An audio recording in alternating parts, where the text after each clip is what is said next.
you had a lot of fame when you were driving. I just want to ask, how did it feel to have one of the most recognisable moustaches in sport? Yeah, so I'm told. I never see it myself, so really? I don't know. No, it's great, and the eyebrows too, I've been told. I think it's great. I mean, a lot of people have had a lot of fun with it over the years too, which I don't have a problem with. It's nice. Was it just the style of the time? No, mine was aerodynamic to go faster. Oh right. We were diving through our archives, and I found this this piece of footage where you were with Brian Clough. Yeah. What was that like? It was interesting. It was very interesting. Yeah, we shared the same sponsors at the time, but going there and kicking the ball around and having fun. I remember my children were young at the time, and they enjoyed it. They were in the kit. There was a moment where in our footage shows you tried to tackle him, and then you kind of get him in this like grapple and pull him to the floor. You seen the film of that? I have seen the film of it. Yeah, Did you see what he did? Do you see what he did? I have. Yeah, what he did. In the nuts. He's a funny man.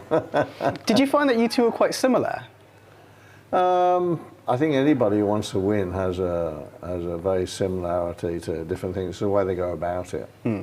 But if you've got a winning mentality, you can always get on with winners. It is time now to look at the sport. It is a big weekend in the FA Cup. Wolves are hoping to beat Liverpool for the second time this week. They kick off in just a couple of hours. Our reporter Arun Lal is at Molineux now. Arun, can they pull this off twice? Well, short answer is, why not, It is the magic of the FA Cup. Anything can happen. But for these sets of fans, it must feel like deja vu. And that's because Liverpool came to Molineux only a few days ago, and that is when Wolves pulled off that brilliant result to beat the league champions 2-1. But in that game, we did have to wait until the final 15 minutes for some goals, and that was when Tolu Arokadare laid the ball into the path of Rodrigo Gomez, who opened the scoring.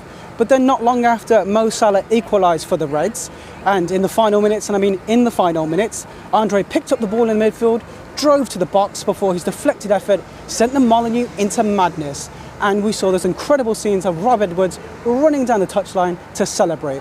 Now, Rob did face the media yesterday, and he said he wants the fans to dream about a repeat result.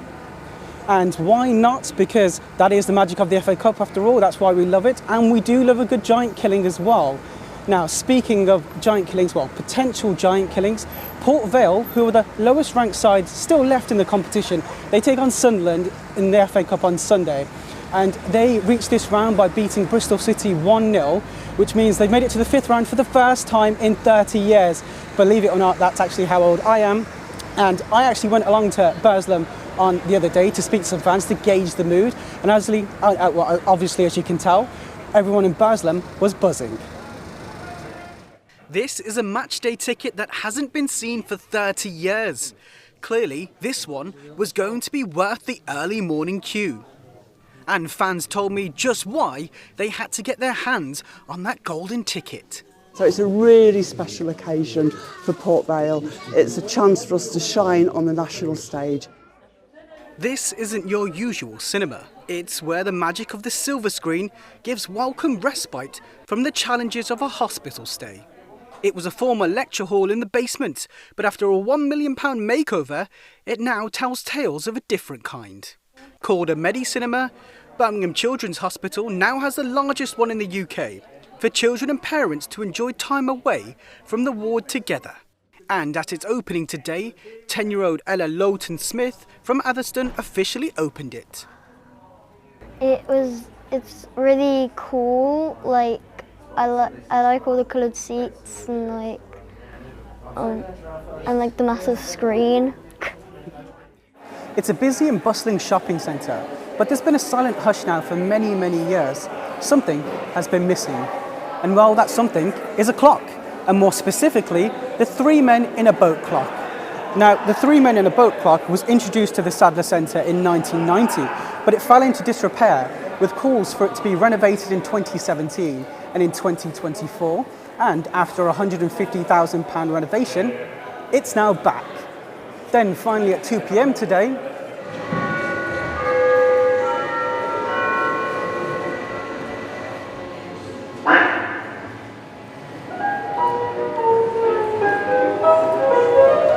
that familiar sound gracing the ears of shoppers again. It's really good. It's after all those years. We remember it from the past, so it's really great. Yeah, basically the same, really good. Excellent. And what were your memories of the original clock? I remember that it was here than over there. I remember just that it chimed and it did something. It's been so long ago, I couldn't remember everything. But it's great to see it repaired and singing and doing all the other things, quite like the ducks. Two Zoo in Telford has welcomed two new guests, some of the world's smallest lemurs called Millie and Mort. Now we have to be very, very careful with them as they are only about 20 to 30 centimetres long and weigh roughly about 30 to 60 grams. Now that's the same size as about a teacup. And as you can see, we're in their enclosure right now, which is dark because the animals are nocturnal. The enclosure is also specially built and also has a night and day cycle, which matches their nocturnalness. And at the moment we are in the night cycle, which is their daytime. A bit confusing, I know, but it's allowing them to swing about, eat some food and have some fun. Now it's hoped that Millie and Mort will be part of a wider breeding program to help increase their population. But that's something for the future. For now, it's getting too near to the pair's bedtime. And as you can see, Mort has retreated to his nest box.